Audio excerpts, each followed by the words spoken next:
Shakespeare's written quite a poignant story of two men who, although they're very different emotionally, one keeps his emotions, or tries to keep his emotions in control, Brutus, and another who wears his heart on his sleeve. I think the two of them complement each other really well.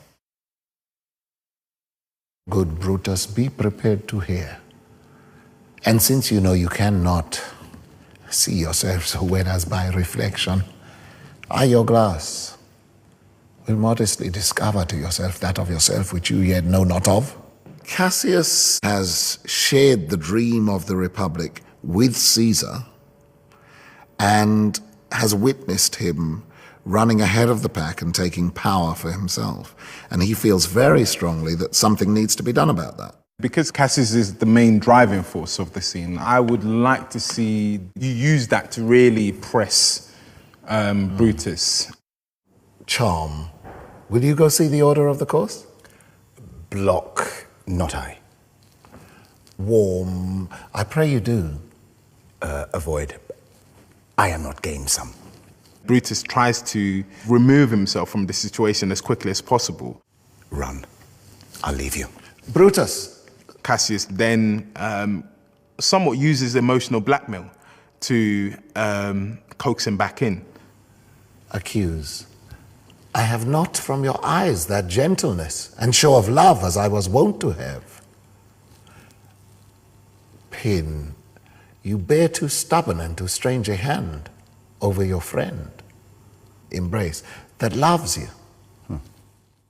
What's great about it is because you're reacting almost from each thing that comes at you. Yeah. In detail, as opposed to I just hear the splurge of you trying to make me feel guilty, basically. Because it then becomes very specific. If you find that to cajole doesn't quite get what you wanted out of the sentence, you entice.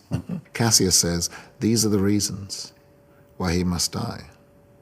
This, and this, he is a dictator. So why don't we go for Brutus's pride? Should we do it? Yeah, let's have a go. But wherefore do you hold me here so long? What is it that you would impart to me? If it be aught toward the general good, set honor in one eye and death in the other, and I will look on both indifferently.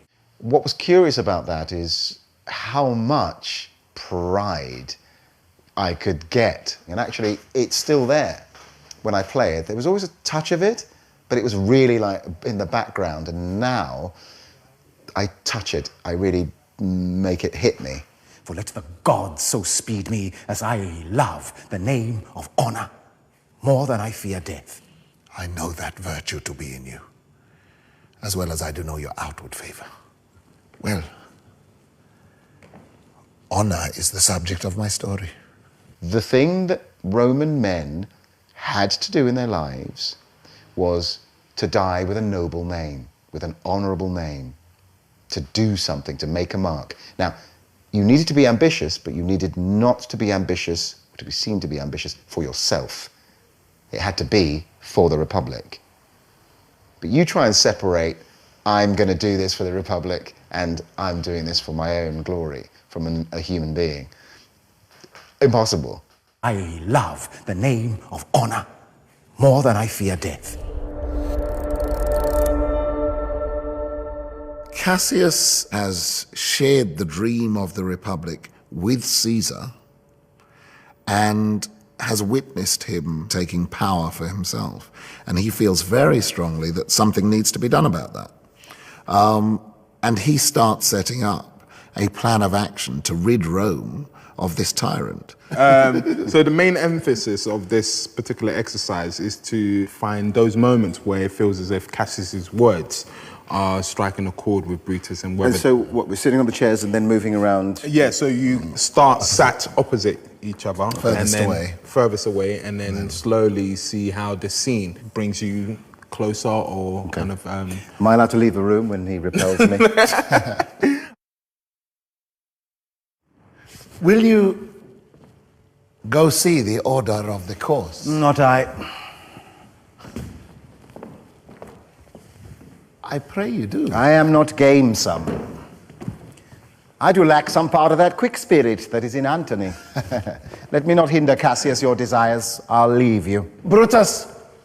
One character is clearly trying to do something to the other character. So Cassius was trying to get close enough to Brutus, trying to align him towards this issue, how Julius Caesar should be dealt with.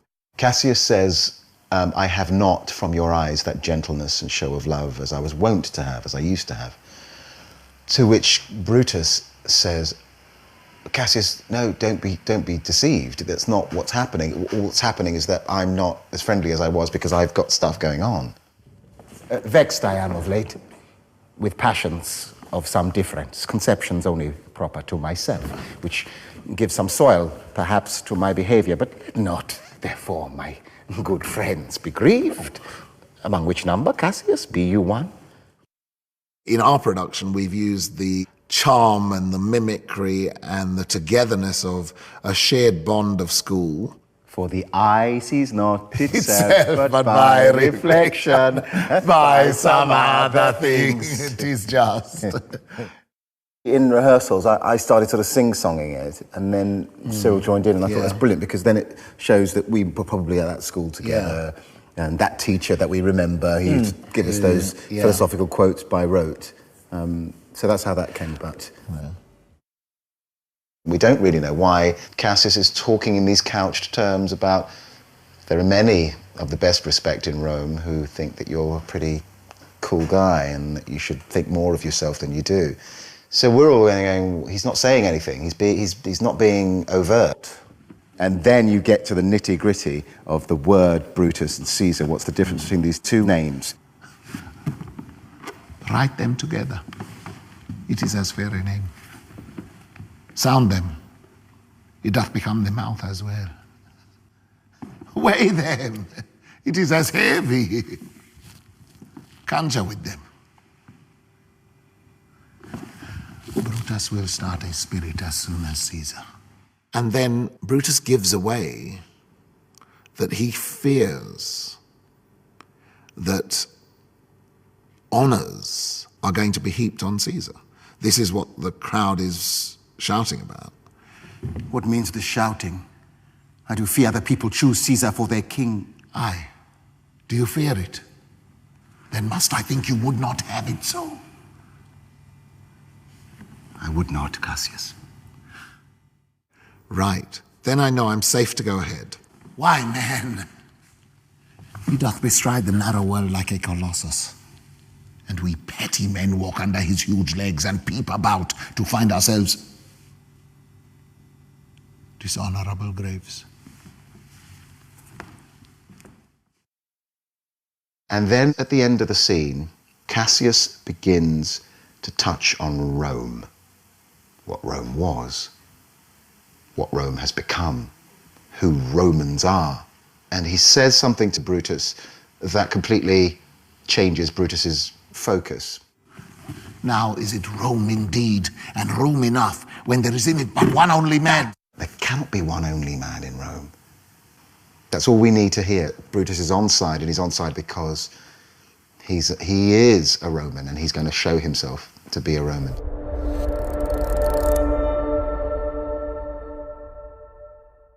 What would be really nice, a really simple exercise, looking at the Colossus speech, why man he doth bestride the narrow world, and using this post-it to try and pinpoint where the key points and ideas of that speech are.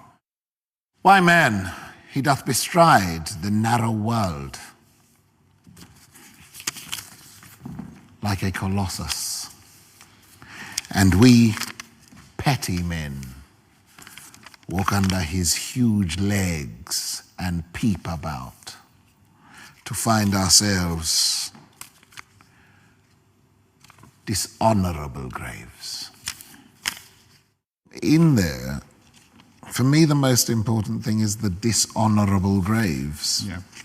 And, you know, petty men peep about words that I've heard and affect me, but not as strongly as that. When somebody's going, you're just a coward.